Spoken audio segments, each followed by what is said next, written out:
Bonjour à tous, amis auditeurs. Voici la minute du bonheur. Et aujourd'hui, sans bornes. Que demandez-vous? Vous vous croyez très ambitieux en demandant de quoi payer vos dettes, de quoi vous loger convenablement, la somme nécessaire à l'entretien de votre famille, sans trop de soucis d'argent vers le 20 du mois. C'est comme si vous demandiez une goutte d'eau à la mer, comme si vous installiez chez vous l'eau courante pour ne remplir tous les matins que votre verre à dents. Pourquoi imposer à l'esprit illimité qui est en vous vos propres limitations? Soyez tranquille, il s'y tiendra. On m'a raconté l'histoire d'une dame qui demandait du travail. Elle eut du travail, mais il ne lui fut pas payé. Rappelez-vous la veuve pour qui le prophète Élisée fit couler de l'huile. Il en coula tant qu'elle eut un récipient pour la recevoir. Si elle avait présenté un dé à coudre, elle aurait eu de quoi emplir son dé à coudre. Rien de plus. Justice sur l'urgence d'une vision ample et d'ample demande, sans nous laisser obséder par des petits désirs et de petits détails qui ne sont en somme que de petites prières, car cela est très important. Seule une vaste confiance, la remise totale de votre existence, les yeux fermés au Créateur de tout bien, est digne de l'ample destinée de l'homme prolongé dans la vie spirituelle, et non pas de l'homme réduit à sa carcasse.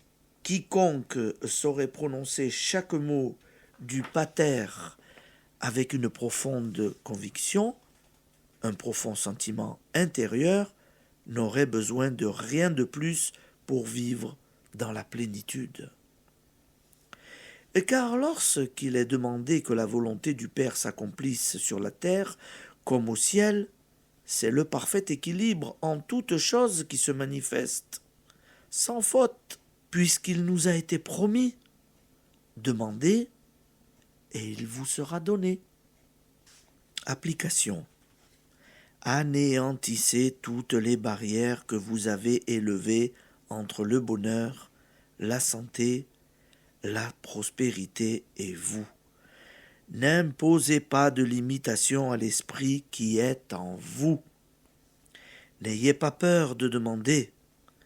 N'a-t-il pas été dit « Demandez et il vous sera donné » ? Demandez donc. Demandez ce qu'il vous est le plus nécessaire. N'ayez pas honte. Il s'agit d'un accessoire de votre vie matérielle qui peut paraître insignifiant.